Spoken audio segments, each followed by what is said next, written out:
This year my studio practice has been mainly based on emotion. I paint bright and colourful characters with lots of energy that to me represent many different feelings and emotions, such as anxiety and self-doubt. Although I have a shy personality, my paintings have a confidence and loud aesthetic. I find painting these characters extremely therapeutic. Over the past few years I have become more and more interested in art therapy and the healing qualities to art. Painting on a large scale allows me to immerse myself in my ideas, and the act of making dictates to me what comes next, without a sense of preciousness getting in the way. I tend to paint surreal and grotesque people and faces with lots of character and energy. I find using bright colours really emphasises the emotion the paintings are giving off, and allows me to paint freely without worrying about accuracy. I recently booked the White Room, where I can paint multiple paintings at a time. I find this helps me when I feel lost, as having all my work up at once inspires the next painting I work on.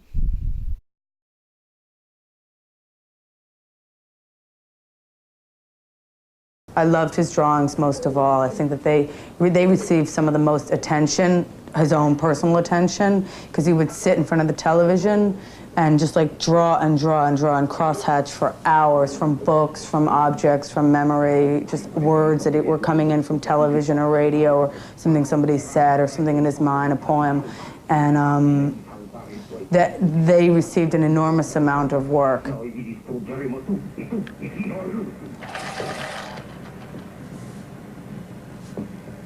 Walking down the street, you're always seeing letters, hearing words, sounds, and Jean had this way of putting them all together and achieving this odd sort of poignancy, this unexpected poignancy, I think. Just words in which he chose to put together, side by side, or cross one out, add another, drop a letter, change it, put it back, turn it around. It just came really naturally to him. I'm hugely influenced by Basquiat. He usually worked on a large scale and painted at a quick pace. I love the way he painted so freely, without feeling the need to be precious and worrying about making any mistakes. His work is in your face and hard to ignore. I try to create pieces giving off a similar feeling.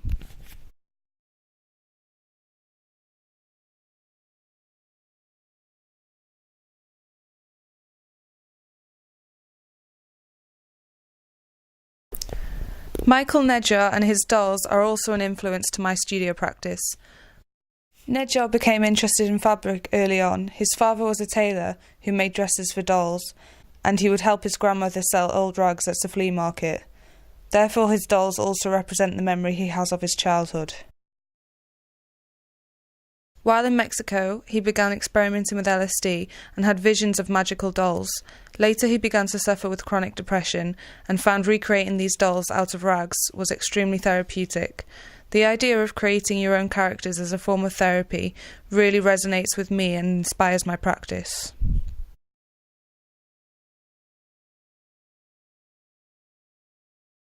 In L'Homme au Papillon, we understand the figure as Dubuffet himself, with his distinctive features and trademark wide-brimmed cap, walking in harmony with a fluttering butterfly.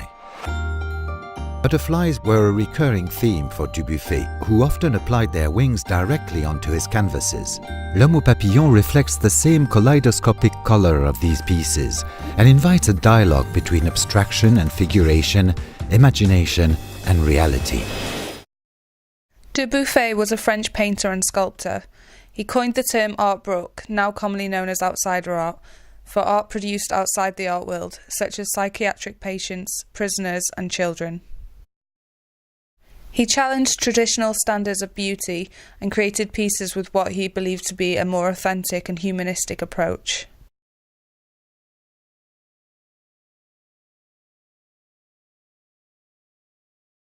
This year I've also been working on a collaboration piece with Jazz.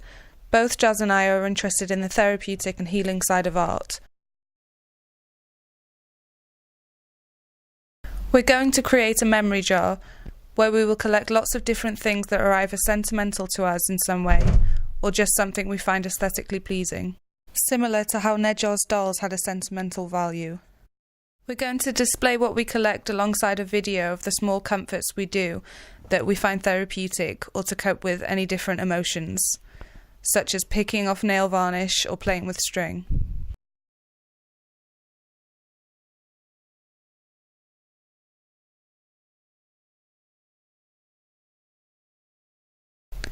By the end of the year show, I hope to have a series of large-scale paintings on canvases, representing extreme emotions and all connecting in some way.